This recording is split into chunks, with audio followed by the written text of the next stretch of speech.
मित्रों, आप सभी लोगों का स्वागत है आपके अपने YouTube चैनल आदि पुराण में। मित्रों, हमारे हिंदू धर्म में गाय को माता कहा जाता है और कई जगहों पर गाय माताओं की पूजा भी की जाती है। इस ब्रह्मांड में गाय ही एक ऐसी पशु है जिसकी पूजा, आराधना और सेवा करने से गरीब व्यक्ति अमीर बन सकता है। गाय की विधिपूर्वक पूजा करने से समस्त मनोकामनाएं तुरंत पूर्ण हो जाती हैं। मित्रों, गाय माता के पूरे शरीर में कई करोड़ों देवी देवताओं का वास होता है। इस वजह से गाय माता की पूजा करने से हमें समस्त देवी देवताओं का आशीर्वाद एक साथ प्राप्त होता है।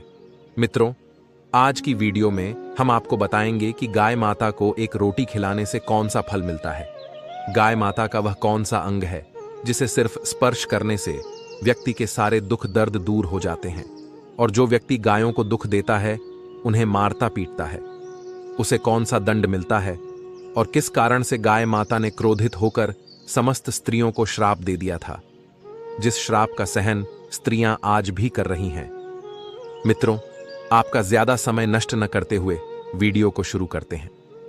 मित्रों, एक बार भगवान भोलेनाथ कैलाश पर्वत पर विराजमान थे।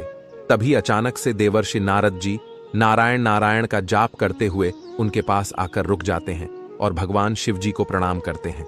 तब भगवान शिव जी देवर्षि नारद जी से कहते हैं, कहिए नारद जी, आप किस प्रयोजन से यूं अचानक ही पधारे हैं। तब देवर्षि नारद जी कहते हैं, हे जगत के कर्ता धर्ता, आप तो त्रिकालदर्शी हैं। आपको तो मेरे आने का उद्देश्य पता ही है कि मैं आपके पास क्यों आया हूं, लेकिन आप फिर भी यह प्रश्न कर रहे हैं। तब भगवान भोलेनाथ कहते हैं, हे देवर्षि नारद जी, हम आपकी दुविधा को समझते हैं। आप बिल्कुल निश्चिंत होकर हमें अपने प्रश्नों को पूछिए, हम आपको आपके प्रश्नों का उत्तर अवश्य देंगे। तब देवर्षि नारद जी कहते हैं, हे प्रभु, आज मैंने पृथ्वीलोक का भ्रमण करते हुए देखा कि कुछ लोग गौ माताओं की पूजा कर रहे थे, उन्हें रोटियां खिला रहे थे, उनकी सेवा कर रहे थे। मित्रों, नारद जी कहते हैं, हे प्रभु, मैं गायों को रोटियां खिलाने का महत्व जानना चाहता हूं, और जो व्यक्ति गायों की सेवा करता है, उनकी पूजा करता है, उन्हें कौन सा फल मिलता है। हे प्रभु, गाय का वह कौन सा अंग है जिसे सिर्फ स्पर्श करने से सभी दुख दर्द दूर हो जाते हैं। मित्रों, देवर्षि नारद जी आगे कहते हैं, वहीं दूसरी तरफ मैंने देखा कि कुछ लोग गाय माताओं पर अत्याचार कर रहे थे, उन्हें कष्ट दे रहे थे। हे प्रभु, मनुष्य इन बेजुबान जानवरों पर, गाय माताओं पर ऐसा अत्याचार क्यों करते हैं? उन्हें ऐसा करने पर कौन सा दंड मिलता है, और वह कौन सा ऐसा श्राप था जो गाय माता ने समस्त स्त्रियों को दिया था, जिसे कलयुग की समस्त स्त्रियां भोग रही हैं? मेरी यह जानने की तीव्र इच्छा हो रही है।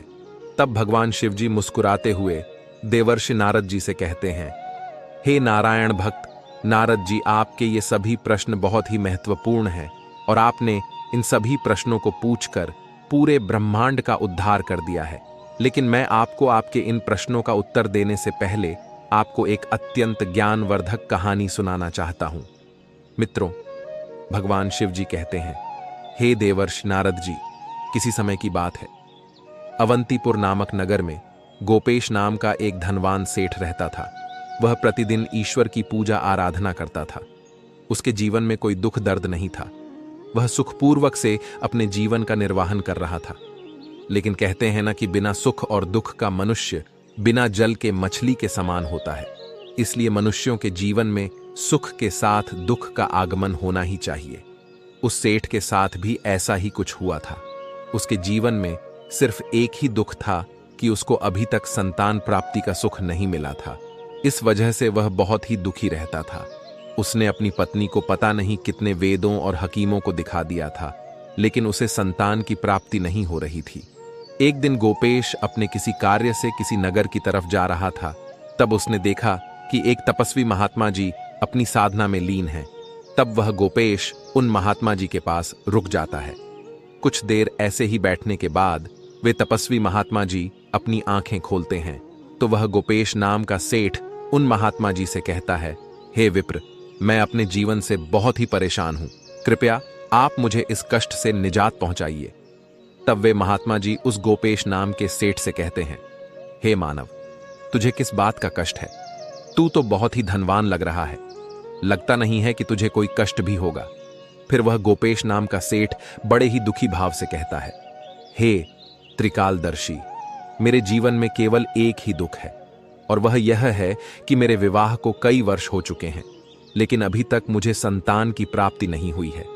हे विप्र, कृपया आप मुझे यह बताने का कष्ट करें कि मुझे संतान की प्राप्ति क्यों नहीं हो रही है, और आप कृपया करके मुझे संतान प्राप्ति का उपाय भी बताएं, जिसे करने के बाद मुझे संतान का सुख मिल सके।